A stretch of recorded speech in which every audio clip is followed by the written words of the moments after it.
attention to this footage captured by a wildlife photographer's drone camera as it moves through dense forest. You're seeing the wreckage of what appears to be a massive aircraft, almost completely consumed by vegetation and decades of rust. Notice the fuselage, corroded metal, shattered windows, nature reclaiming every inch. But focus on something specific here. See that marking on the side? That faded swastika that shouldn't exist on American soil? This isn't just an abandoned plane. This is a catacomb. And what investigators found sealed inside this forgotten Nazi warbird would expose one of the most prolific serial killers in American history. 23 bodies, 2 decades of killing, and a monster who believed he was carrying on a legacy of evil that should have died in 1945. You know that feeling when you're out in nature, just trying to capture something beautiful, and you stumble across something that changes everything? For Marcus Chen, a 41-year-old wildlife photographer from Seattle, that moment came on April 22, 2018, deep in Washington's Thornwood forest. Marcus had been tracking a family of elk through the dense wilderness about 15 miles from any established trail. He'd sent his drone up to get aerial shots of the herd when his screen showed something that made absolutely no sense.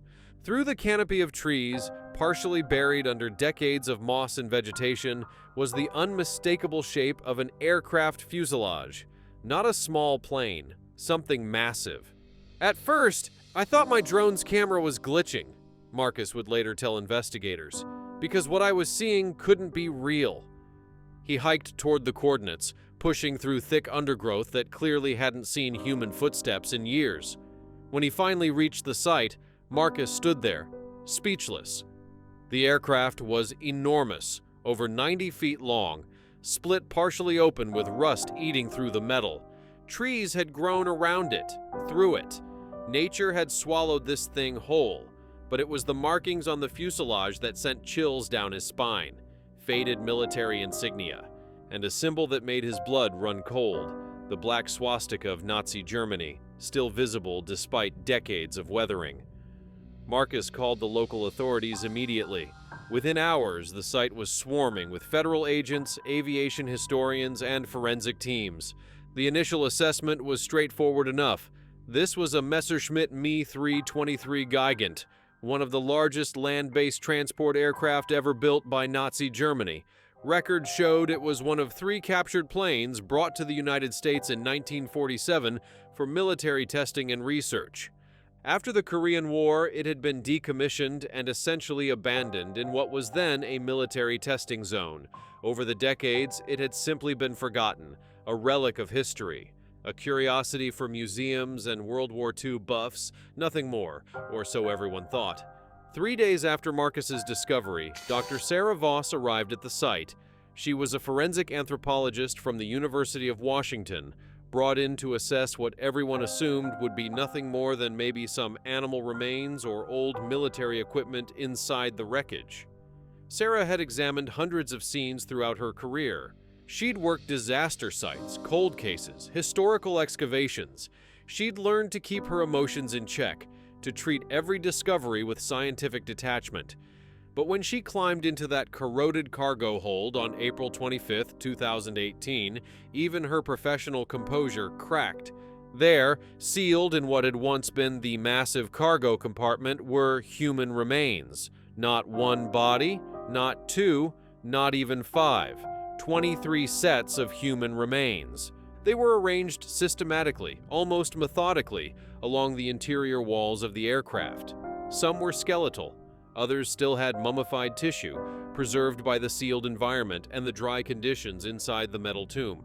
Personal items were scattered throughout: wallets, jewelry, shoes, backpacks, and something that made Sarah's blood run cold. These weren't ancient war casualties.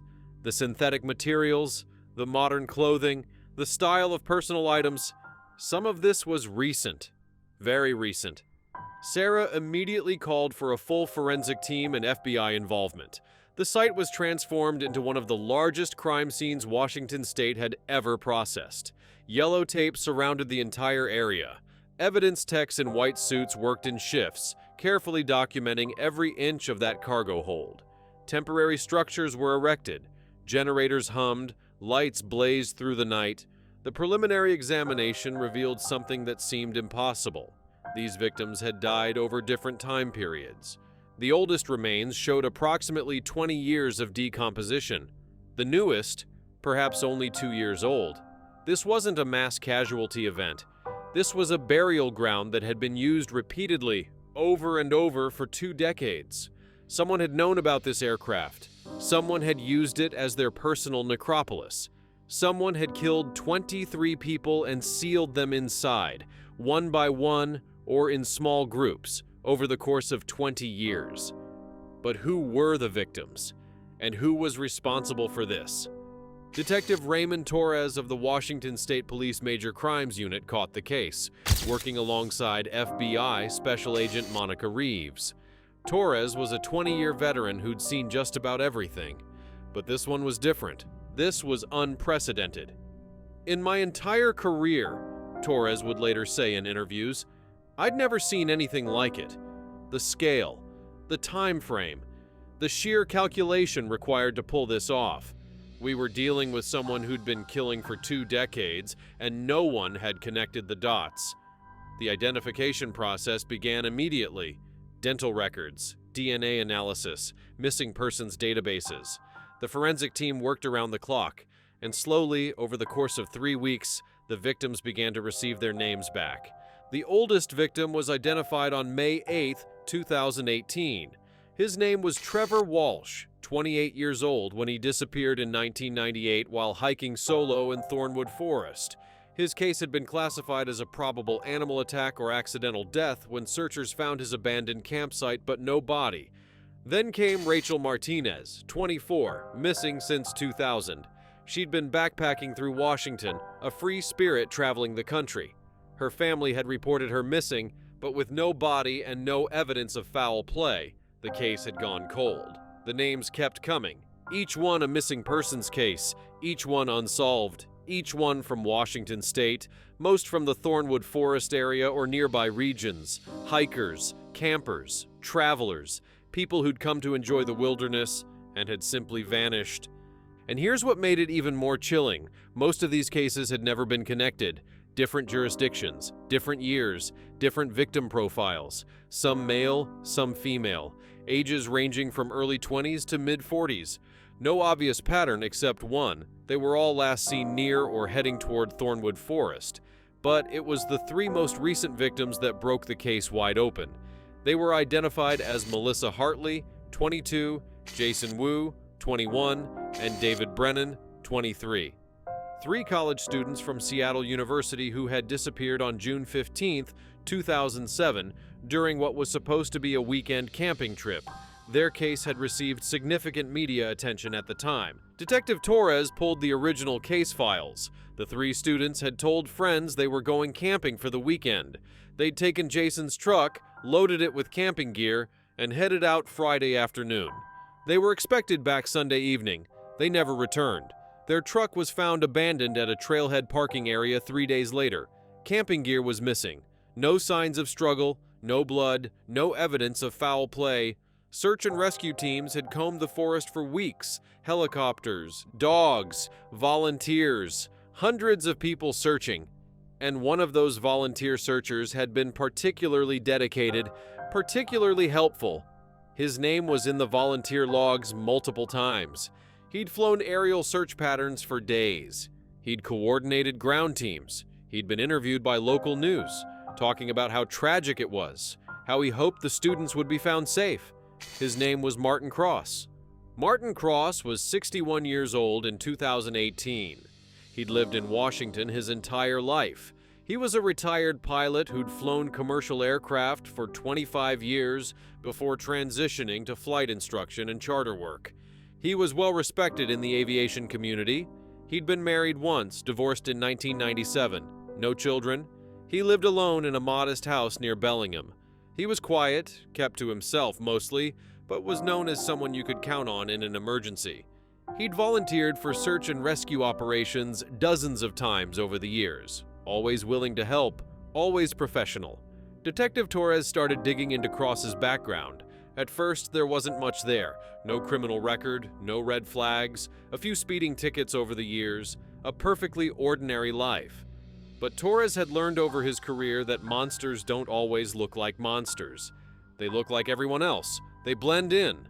They're the helpful neighbor, the dedicated volunteer, the quiet guy who keeps his lawn neat and waves hello. Torres went back to the victim timeline. The oldest confirmed victim disappeared in 1998. Torres pulled records of who'd lived in the Thornwood area in 1998. Martin Cross had bought his property near Bellingham in 1997. 1 year before the killings started, Torres looked at flight records. Cross had owned his own small aircraft from 1998 until 2010 when he'd sold it. The aircraft type? A Cessna 182, perfect for accessing remote areas for aerial scouting. Then Torres found something interesting.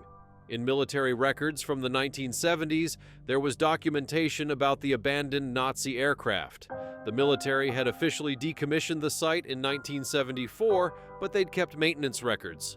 One of the last people to work on cataloging and securing the abandoned aircraft before the site was closed, a young military aviation specialist named Martin Cross, age 19. Cross had known about that aircraft for over 40 years. He'd been there when it was abandoned. He knew its exact location. He knew the terrain. He knew that no one ever went there. Torres brought in FBI profiler Dr. Elizabeth Chen to consult on the case. After reviewing all the evidence, Dr. Chen provided a chilling assessment. You're looking at an organized, patient serial killer with military precision. The time frame, 20 years, suggests someone with incredible self-control. The victim selection appears opportunistic but strategic. People who wouldn't be immediately connected, people whose disappearances could be explained away as accidents or voluntary departures. The burial site choice is particularly revealing. This isn't random. The killer chose a Nazi aircraft specifically. That's symbolic. That's psychological. Torres asked the obvious question, what does it mean? It could mean several things, Dr. Chen explained. Some serial killers are drawn to artifacts of evil. They feel a connection to historical atrocities. Or it could be more practical. He knew about this aircraft from his military days and simply recognized it as the perfect hiding spot. But given the systematic nature of the kills, the long time frame, the careful planning, this is someone who believes he's superior, untouchable, someone who might see himself as carrying on some kind of legacy. Torres obtained warrants for Martin Cross's property, his vehicles, his storage units. On May 28, 2018, FBI and state police executed simultaneous searches. What they found was damning. In Cross's garage, they discovered detailed topographical maps of Thornwood Forest with the aircraft location marked. They found camping equipment, backpacks, sleeping bags, tents, dozens of items that didn't match any equipment Cross had purchased. These were trophies, belongings of his victims. In his attic, wrapped in plastic sheeting, they found jewelry, watches, 23 driver's licenses, each one belonging to a different victim whose remains had been found in the aircraft. But the most chilling discovery was in Cross's basement. He'd converted a small room into what could only be described as a shrine. On the walls were photographs, black and white images of Nazi concentration camps, images of Nazi Germany, Wehrmacht aircraft, and SS officers. In the center of the room was a large photograph of the Me-323 Gigant aircraft from its operational days, with a Nazi swastika clearly visible on its tail. And beneath that photograph was a handwritten note in Cross's handwriting.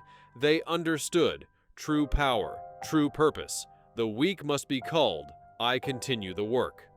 On May 29, 2018, Detective Torres and FBI agents found Martin Cross at his home. He was calm when they arrived, almost as if he'd been expecting them. Martin Cross, you're under arrest for 23 counts of murder. Cross smiled. Only 23? I'm disappointed. I thought you'd found more by now. The confession that followed was one of the most disturbing in FBI history. Martin Cross didn't just admit to the murders, he was proud of them. He detailed each kill with clinical precision, showing no remorse, no emotion beyond a strange satisfaction in discussing his work. According to Cross's confession, his killing spree began in 1998, shortly after his divorce. He'd been flying over Thornwood Forest, conducting what he described as a scouting mission, when he'd spotted a solo hiker below. Something had clicked in his mind. The forest was remote. He knew where the old Nazi aircraft was hidden. He knew no one ever went there. He landed his plane at a nearby airstrip, hiked into the forest with his hunting rifle, and tracked the hiker. Trevor Walsh never saw him coming. Cross shot him once, dragged his body to the aircraft, and sealed him inside the cargo hold. It felt right, Cross told investigators. That aircraft was built by the master race, designed for war, for power. It should serve a purpose again. It shouldn't just rot, so I gave it a new purpose. I made it a monument. Over the next 20 years, Cross had refined his method. He'd target people who were alone, who wouldn't be immediately missed, or whose disappearances could be explained away. Hikers, solo travelers, people passing through. He'd approach them sometimes, offer help, lead them deeper into the forest under various pretenses. Other times, he'd simply hunt them. He'd kill them efficiently, usually a gunshot, sometimes strangulation if he wanted it quieter. Then he'd transport the bodies to the aircraft. If they were far from the site, he'd use his plane to drop supplies nearby, or he'd make multiple trips over several nights. I was patient, Cross explained. I never rushed. Sometimes months would pass between kills. I'd wait until the opportunity was right, until I found someone perfect, someone who fit my purpose. When investigators asked about the Nazi symbolism, Cross became animated for the first time. They understood what most people refuse to accept, he said, that some people are superior, that the weak exist to serve the strong, that there's purity in elimination. I'm not a Nazi, I'm not political, but I respect their efficiency, their vision, and that aircraft, it was a gift, a tool built by people who understood power. The confession was horrifying, but it also provided investigators with crucial details. Cross provided information about 3 additional victims whose remains hadn't yet been identified. He even provided details about locations where he'd disposed of other evidence. The trial began on January 14, 2019. The prosecution had an overwhelming case: the physical evidence, the trophies, the detailed maps, the confession, DNA evidence linking Cross to multiple victims, soil samples from his property matching soil from the aircraft site. The defense attempted an insanity plea, arguing that Cross was clearly mentally ill, that his Nazi obsession and his beliefs about superiority proved he couldn't have been thinking rationally. The prosecution countered with evidence of Cross's careful planning, his 2 decades of avoiding detection, his ability to lead a normal public life while secretly killing. This wasn't insanity. This was evil with a clear mind. Dr. Elizabeth Chen testified for the prosecution. Martin Cross is a textbook psychopath. He lacks empathy. He sees other humans as objects, but he's not insane in any legal sense. He knew exactly what he was doing. He knew it was wrong by society's standards. He simply didn't care. He chose to kill. Again and again, for 20 years, he chose to kill. The families of the victims filled the courtroom. 23 families, some of whom had waited 2 decades for answers. They listened to the gruesome details. They heard Cross's confession played in court. They watched as he showed no remorse. Trevor Walsh's sister testified, "My brother disappeared in 1998. I was 15 years old. I spent my entire adult life wondering what happened to him, hoping maybe he was alive somewhere. And this monster was keeping him in a Nazi death plane like a trophy." Rachel Martinez's mother spoke through tears. She was beautiful and free and full of life. She was exploring the world, and he took her and buried her in that evil place, surrounded by those evil symbols. He stole her life and desecrated her death. When the families of Melissa Hartley, Jason Wu, and David Brennan testified, the courtroom heard about 3 brilliant young people with their whole lives ahead of them. Jason had discovered something. He'd filed a report about Martin Cross falsifying flight logs and maintenance records at the Bellingham airstrip where Cross taught. It was a minor violation, something that might have cost Cross his instructor certification. So Cross had killed him for it, and he'd killed Jason's friends because they were with him. "Jason did the right thing," his father said. "He reported what he saw. He was honest and brave. And this monster killed 3 innocent people because his ego couldn't handle being caught in a lie about paperwork." On March 3, 2019, after only 6 hours of deliberation, the jury returned with a verdict: guilty on all 23 counts of first-degree murder. The courtroom erupted, families sobbed, some cheered, others simply sat in stunned silence, finally hearing the words they'd waited so long to hear. Martin Cross stood emotionless. When asked if he had anything to say, he looked at the families. "I regret nothing," he said simply. "History will remember me. You'll all be forgotten." Martin Lee Cross was sentenced to 23 consecutive life terms without the possibility of parole, plus an additional 450 years for additional charges including kidnapping, abuse of a corpse, and tampering with evidence. At 61 years old, he will die in prison. The discovery of the ghost plane of Thornwood Forest is now studied by criminal justice students and FBI profilers as an example of a long-term serial killer who evaded detection through patience, careful victim selection, and exploitation of geography. The 23 victims ranged in age from 19 to 47 years old. They came from different backgrounds, different states, different walks of life. But they all shared one thing in common. They loved the outdoors, they loved nature, they loved adventure, and that love cost them their lives. The Messerschmitt Me 323 Gigon has been removed from Thornwood Forest. After extensive discussion about what to do with an artifact that had become both a historical relic and a crime scene, officials made a controversial decision. The aircraft was dismantled and the metal was melted down. In its place, in that exact spot in Thornwood Forest, stands a memorial. 23 trees have been planted in a circle, one for each victim.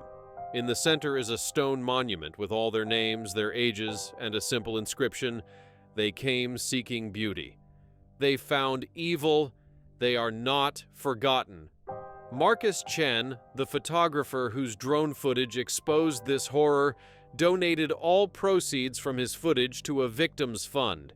He now advocates for improved missing persons databases and better coordination between jurisdictions to identify serial offenders earlier. Dr. Sarah Voss, the forensic anthropologist who first entered that cargo hold, worked tirelessly to ensure every victim was properly identified. "These people deserve their names back," she said. "They deserve to be laid to rest with dignity, not sealed in a tomb with symbols of hate."